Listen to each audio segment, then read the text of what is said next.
Hey everybody, this is Colin Coyle with Parvis Press. We're here with Conversations on Craft, episode number 4, featuring author and editor Cat Rambo. Cat's a wonderful person, has a world of experience here in the genre, and I think we're going to learn a lot talking to her today. In keeping with the theme of this show, I absolutely completely screwed up on the record and the stream. So you don't get to see my lovely face for this episode. I know you're all gonna have to suffer through that. You only get to see Cat. Some of you might see that as a bonus, but Anyways, thank you so much for tuning in. If you have any feedback, you want to reach out to me, you can always email me, Colin at parvispress.com. That's Colin, Colin, at parvis, Parvus, press.com. Thank you very much. Without further ado, Cat Rambo. Hi, everyone. This is Colin Coyle once again, here with Conversations on Craft, sponsored by those wonderful people at Parvis Press. Joining me tonight is my good friend and yours, Miss Cat Rambo. Hello. Hi, Cat. Thank you so much for giving me some time tonight. As usual, we're going to talk for about half an hour. We're going to talk a little bit about writing tonight, a little bit about editing. I might bring up Sasquatch. Is that a sensitive thing regionally? Depends on how you're going to bring it up. The context matters in this case. So I should have eased into it a little bit. Yeah, that was pretty abrupt, dude. Okay, all right. Well, all right. I've learned for the future. Great. We got a couple of questions from the world on Twitter today, so we'll do a little question round at the end. And all in all, we're just going to have a lot of good fun here. So, Kat, you have you've been in the game for a little while now, right? You've been writing for a couple of weeks. About when did you really start? When did you really start publishing? I really started publishing in 2005.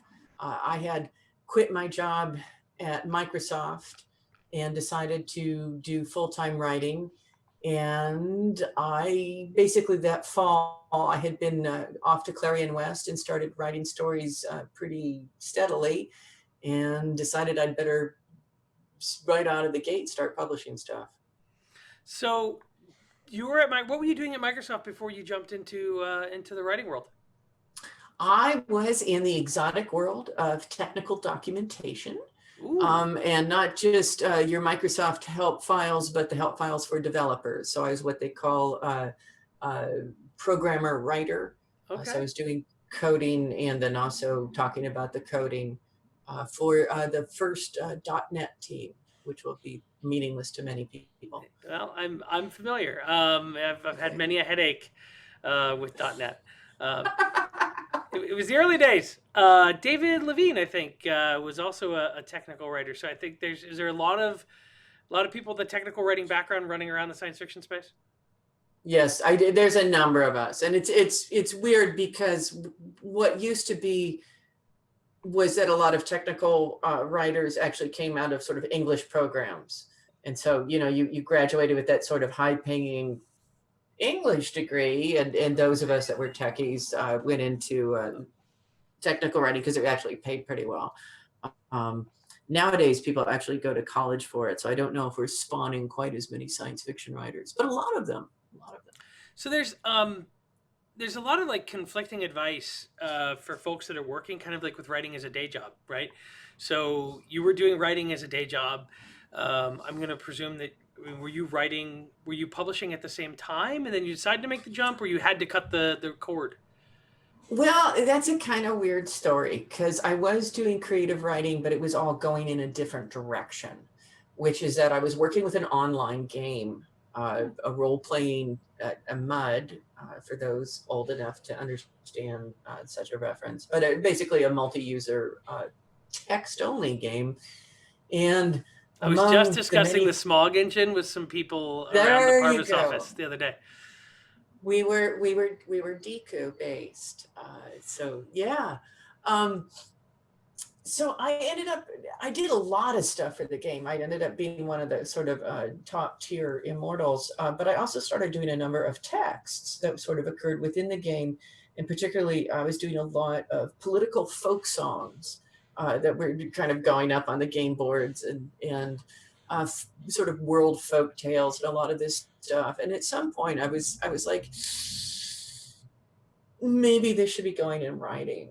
And that was, I actually had to sort of quit the game. So for me, it wasn't really a case of moving away from technical writing to fiction writing. It was taking that creative energy that was going out, it was going to come out some way, Sure. and directing it in a more, at least what I would claim as a more productive way. Although I still get the Armageddon players kind of mailing me every once in a while saying, you could come back. And I'd love to. There's a lot of writers that I've known over the years who've kind of struggled with that thing too, where they're building this intricate game world. They're spending a lot of time there, and it's inspiring their writing. But it takes the time. So I mean, what's your advice to them? I mean, well, I mean, one, you're always going to have some fun time, right? You always deserve some time, and if you want to spend that on games, that's awesome.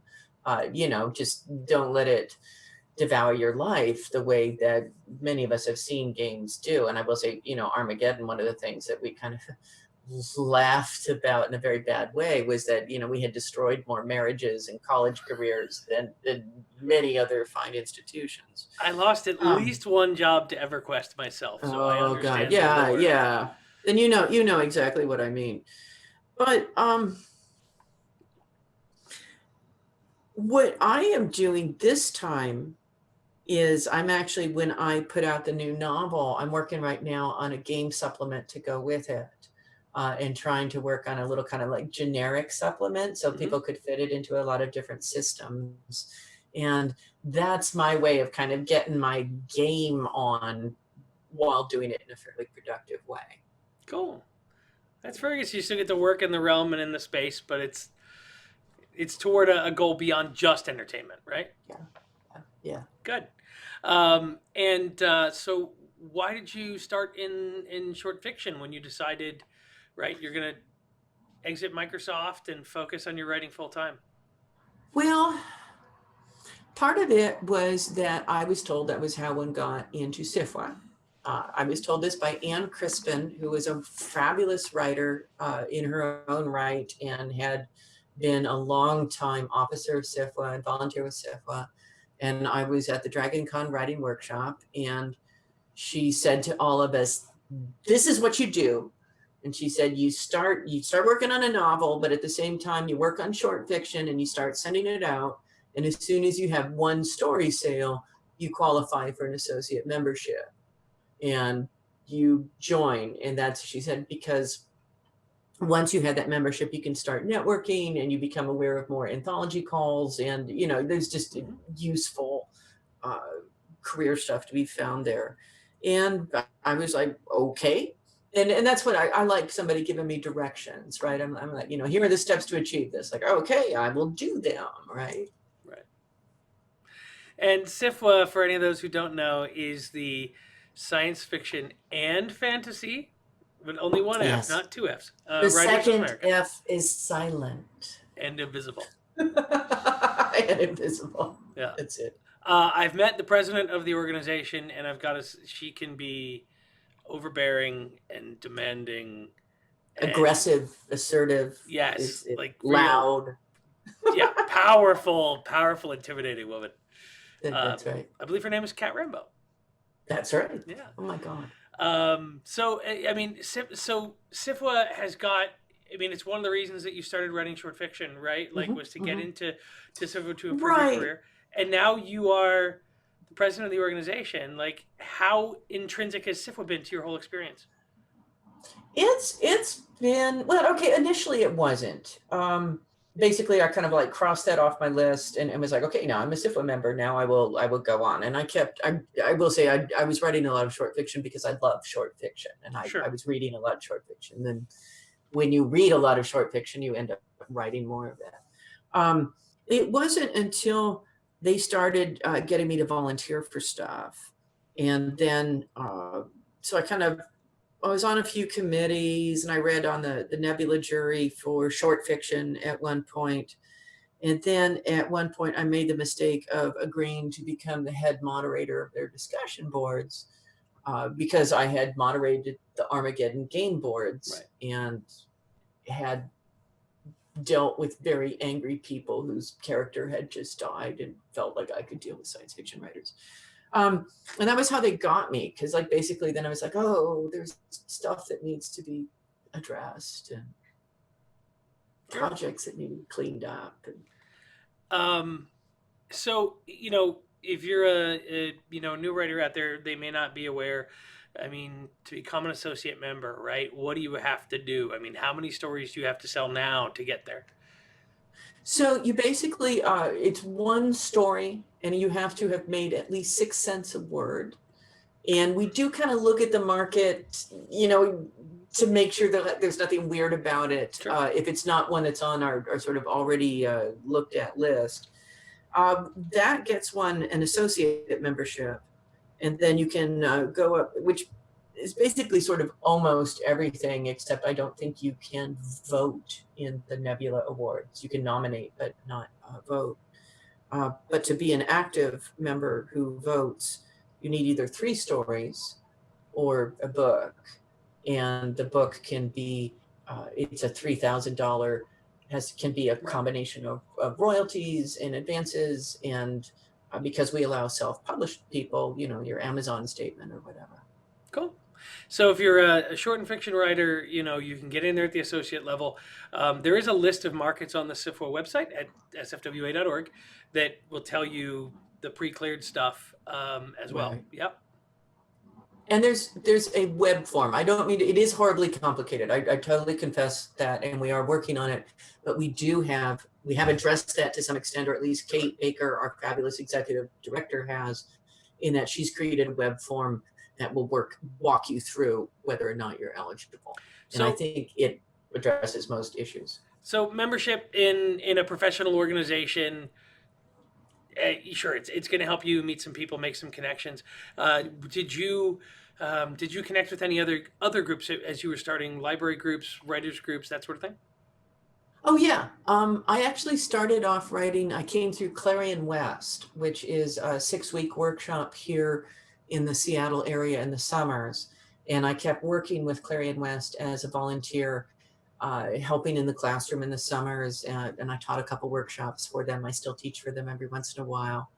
I joined a group called Codex, which is a kind of neo-pro writers group. It was basically, you had either a Sifla qualifying sale, or you had to have been through a workshop like Clarion West, one where you have to sort of audition for. And I kept taking classes. I like classes because they make me think of new things. And I don't think you ever sort of get past the point of where they're going to be advantageous. One of the things that I've loved in the last 2-3 years, especially with the rise of like Patreon, right, is there's so many more writers that are offering classes, and they're not generic all-purpose courses, right? Yes. They're targeted at a skill that writer has, and I think you've been doing some teaching yourself lately, yeah? Yes. I've had actually, I started doing that, I want to say 6 or 7 years ago. Whenever Google Hangouts first opened up, I was like, that is a cool technology. And I'd had a bunch of people who said they wanted to take workshops with me. And I was like, I can do it online. And that has been so nifty. And that, I mean, like, one thing is that I've had students from all over the world, which is just super cool. Really like it. Yeah. Yeah. And so what's your special focus, right? If someone's sitting here and going, well, what do I want to come to a Cat Rambo class for? Right. Well, I've got the Rambo Academy for Wayward Writers. So I've actually got a couple of other people teaching in it with me, Rachel Swirsky and Ann Leckie and a number of other people. And what we are aiming classes at are basically people that already know how a story works. They're at the point where they're sending stories out and they're starting to get rejection slips, or they want to start sending stories out. They're not quite sure how to go about it. I do get people every once in a while who are just like, this is the very first story I've ever wrote. And invariably I'm like, holy shit, this is amazing. um, but most of the time it's people that are sort of, they're really tired of those rejection slips where the editor says, wow, I really like this, but not this one. Send me something else. And boy, I have been there, right? And I do have pronounced theories on how you can kind of work to get out of that. So if you're going to give somebody one tip, right? They're starting to get those rejections, and it's saying, "Hey, this send me something else. Send me a different story," Yeah. right? I mean, obviously that's a positive indicator because if you can get an editor to slow down their day and to just send even that note, it's a big message. I'm going to give you a twofer, actually, because I can't decide which of these is more important. The first of these is you have basically 3 paragraphs to hook the editor. You have 3 paragraphs to convince them that you have the chops to deliver a story and that the story that you're going to deliver is sufficiently interesting for them to want to read it. Because editors get hundreds of stories, right? They just, you and I both have been, we know how that is. It's so many stories. And your 3 paragraphs have to give character and conflict and the world and some sense of the tone and also your degree of competence. Along the same lines, this is the bonus piece. One of the best ways to establish that aura of competence is to read out loud. That's the last thing that you should do before you send something out. I do that to everything that goes out. I really think it's important. I'm saying that about novels too. I'm painfully aware of how long that takes. So yeah. And I can tell you when I'm going through submissions and evaluating, people have asked me before, like, what's your one thing? And my one thing is no spelling errors on your first page. And it seems so simple, and people look at me sometimes when I say that, like, that's terrible that you get hung up on that. And you're sending me a 200, 300 page Word document, and you're asking me to invest the time to read it, and you didn't invest the time to make sure that page 1 was error free. So And it's, you can pay somebody to do it, or one of the ways the fantasy and science fiction community works is on swaps. And you can hopefully find somebody and I really think you probably can find somebody who's willing to swap editing for services. I mean, I actually have somebody formatting a book for me right now, and it's basically the result of a swap. And like, yeah. well, in so everyone varies, right? So you're saying you've Right. got 3 paragraphs to hook me, and that's just to get you on the hook, right? I mean, to borrow the attention to get through the story. Um, when can you slack? When can you relax? With a short story, you can't. I mean, with a short story, every single sentence has to be doing something. Every scene needs to be doing more than one thing.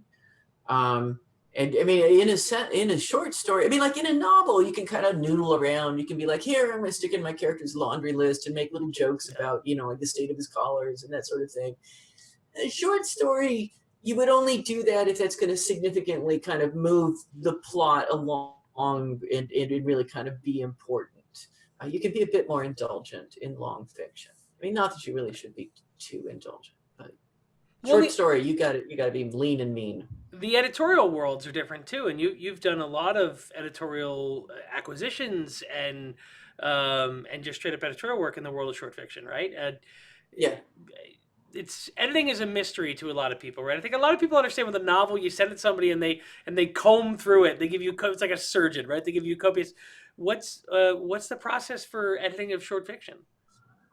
Well, I mean, the thing that you want to do with the short story is look at it and figure out what are its strengths, and figure out what are the things that are making it stand out in a way that makes you remember it, because it's not enough for a story to be competent. A lot of people are producing competent stories. You have to produce a story that is memorable. So as an editor, I am looking for the things that get in the way of that, but I'm also looking for ways that I can, to borrow a reference from one of my favorite movies, Spinal Tap, the ways that I can turn the knob to 11 on those particular things. And through that process, right? Like, so you're editing a anthology for us right now. Yes. If this goes on, I'm going to give it a quick little plug. You should. It is the single greatest anthology ever assembled. Ever! Yeah, it is like the original Avengers movie of anthologies where, anyway, so I was thinking I had a little Thor doll. I was going to Cat looks for her Thor's toys. gesture. Yeah, looking for my toys. Well, here it's Wonder Woman approved. Wonder Woman will. Actually, can we do that? Like Marvel will come after us. Not Marvel, DC. God, I'm terrible. I certainly don't think anyone at Marvel or DC is watching this. You're going to watch it. I'm going to watch it. You know, my mom doesn't know how to use the internet, so it's just going to be the two of us and Marvel and DC's attorneys. Mickey sees everything. Can I tell you a funny story? Actually, because this is a podcast and we're kind of chatty. Anyway, this is a friend of mine told me this yesterday or a couple of days ago.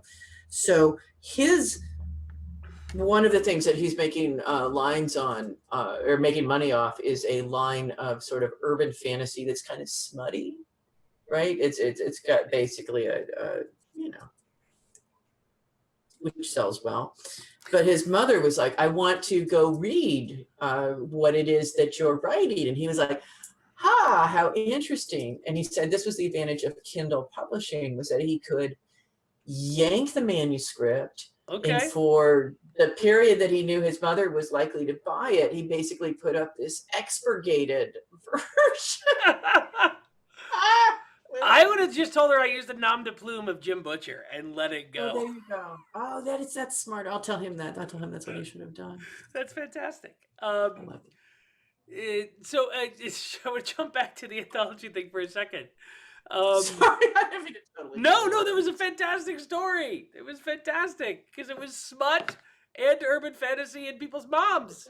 That's it. And Cat, everyone's mom is ridiculous. Every single person on this planet has a ridiculous mother. So they can all relate.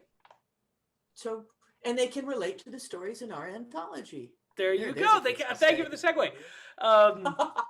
No, we're going to close out the whole advicey thing here in a second. And I just wanted to ask, because one of the things that I've seen the most as I've gone through these things is that people don't have a really good sense. If an anthology has a theme or a market, you get the advice all the time. Read the market and submit what they're going to buy, right? Like it's a lot more vague than a lot of people think it is. I mean, so do you take a chance with your story if you go, it's just really good, maybe they're going to like it? Well, I have mixed feelings about that because I don't want to, read a bunch of stories about, say, snowmen and dragons. I was going to say urban smut. Oh, urban smut's okay. That I'm entertaining in its own right. I mean, I don't know, because part of the advice people give you is not to self-reject. Right. And so, I would not be unrealistic. And I would say when I was editing fantasy magazine, sometimes we got stories where it's just like, this is somebody who never looked at the magazine, who never looked at the call for, never looked at the guidelines, just had no sense whatsoever. Right. So I'm going to say use common sense, but err on the side of not self-rejecting. But the other thing is, if you're going to write for a theme anthology, is I personally, and mileage will vary here depending on who you're speaking with, I personally would not go for the low-hanging fruit. I would not go for the ideas where you read the anthology and an idea springs into your head and it's like, oh yes, I'll do a werewolf, blah, blah, blah, blah, blah. Because I can guarantee you that's going to be an idea that occurs to a lot of other people. Yeah. Now, if you can pull it off, you can usually tell when it's the first idea right off the top of the deck. Yeah. And so when people do improv comedy, they're supposed to, one of the things they tell you to do is take the third or fourth idea that hits your head. And I think that's not a bad idea with theme anthologies. When, so talking about, you talked about you volunteered a lot when you Mhm. started, showing up like with Clarion. I found the world of science fiction and fantasy, writing and publishing was really easy to get into once I just showed up places and said, "How can I help?" Yeah, Um, yeah, and on that same note, like improv comedy, when I moved to DC some years ago, like I had a group of friends that were down here because I relocated cities. Clearly, I'm not going to do that without knowing anyone, but I wanted to meet more people, and I was like, I'm just going to go do improv because it's a whole bunch of people um, happily failing together, I think is the right way to put yeah, it. yeah, So you don't have to yeah. worry about embarrassing yourself when you're all new and you're all so. Oh, I love that idea. I think that's fabulous. So I And bet you met some people that you made friends with, and it was a grand old time. I met some wonderful people. They're still friends today, and it's and it's I mean, to anyone, it's not just improv. Like if you can get somewhere, we're in a group of people who are all trying to fail as quickly and often yeah, as they can, so they can start getting good at something. That's a yeah, good group of people. yeah, That's where you need to be. yeah, yeah. That's Um, fabulous. so we had a couple of questions. So let's just Okay. see what the good people on Twitter asked. And I mean, just the good people on there's Oh, people just the good people. on both sides. Um, are there any fiction tropes that you've seen popping up that you would be happy to see disappear? Um, Yes, actually, and we talked about this. I taught a class just a week ago, and this came up, and so I've got a caveat to it. So I'm really tired of the start with a really gripping scene where they are in a hopeless situation, and then it cuts away, and you get 24 hours earlier, or like 3 days beforehand, Yeah, and the reason, and so I've been thinking about it because people are like, well, people use that because it works. And I'm like, yes, that is why people use it. It does work. And so I was thinking about why it does work. And I think one of the things that you want to be careful of is to a certain extent, you are diluting suspense, right? Because you know where they're going to end up. Um, and the other thing is, I think if you're going to do that, it has to be super interesting how they get there, right? You have to have a reason to pick that stratagem other than, I think my beginning is kind of weak. So what I'm going to do is actually take the, penultimate scene and move it right. to the front, which is what you're doing, right? It's when it's like, well, this is a pretty slow beginning and I know that I have to be grabby, right? Yeah, So don't do that. don't That's be my trope grabby. that I feel is overused. Don't be grabby. But you can, I mean, Keep your chapters where they belong. that's it. Got it. All right, that was a good one. Um, I'm supposed to ask how you define new weird as a genre, um, and what you think of it today, a decade after you were part of a notable anthology of new weird. Well, yeah, it's funny because I was actually going to just be like, well, I'll give you this notable anthology in order to answer it. Yeah, no, actually, this was an early Did I introduce you as publication. noted author Cat Rambo? Because if I didn't, I apologize. I understand that was in the contract. I don't think you did. Sorry, this is noted author Cat My Rambo, manservant will call on you in the morning to demand satisfaction. featured in a Anyway, notable anthology. so I was in this anthology, the New Weird, edited by Anne and Jeff Vandermeer, who are two of the most fabulous editors in the world. And they asked me to be part of this round robin project. And I'm going to confess, they're like, do you really want to write one new weird story? And I was like, I'm not quite sure what new weird is, but sure. Yeah. So I went and read and then was still kind of mystified after that. Except that, it was interesting because I was like, I get to be as weird and off the wall as I like. And as I recall, they gave us various elements that we had to include, and mine were these sort of salps, these sort of larva-like things. So I'm still not sure what new weird is. It's, well, I mean, I'm gonna say it's old weird has that kind of static quality to it, and I'm thinking about kind of like, and there is that sort of, it's like it is that obelisk on the hillside with the gibbering moon behind it sort of feeling. And I feel like New Weird is much more not on the landscape. I feel it's more in the body. We have the body as landscape at work in the New Weird, that we see kind of more questions of viewpoint and a questioning of viewpoint. And we also see kind of gracefully sliding in over slightly from Cyberpunk is just that sort of questioning systems of power and oppression. So there's my highfalutin grad student-y sort of bullshitty answer to that. But that's how I would talk about There was a lot packed up in there. it. No, that's great. And you know, I've been thinking a lot lately on cyberpunk because I loved cyberpunk. Right, it was one of my favorite genres to read. And someone asked me just not that long ago, like, do you still think cyberpunk is relevant? Because we're kind of in that future, and it's of course it's relevant, right? Like everything is relevant. It's yeah. So, anyways, good job on the dead end there, Colin. Awesome. Now, we've got. I'm going to save that question for the end. Somebody wants to know the next project you're working on, and if you glance up above us right now, there's over there. There's a book, but we'll talk about that in a second. Well, the thing that's coming out next, which now all the work is done, I just turned in the final edits, which I actually moved an entire chapter around for it, so I'm waiting for them to discover that. Did we not just finish talking about leaving chapters where they belong? I had to, because I discovered a continuity thing, and I had to fix it. I did have to move, in the end, 3 different chapters and pieces around. Yeah, they're gonna just shit their pants when they see that. Anyway, that's the novel. It's all done. It's coming out mid-April. And right now I am working in terms of writing and putting together a YA space opera. Oh, awesome. That I'm excited about. Very which cool. is based on the novel that I started to write in 8th grade in typing class. It is a retelling. Hey, listen, it always goes back to the roots, right? I mean, I suspect that every novelist still has like that first like word processed prologue that they wrote, right? Oh, yeah. Just stuffed in a drawer somewhere.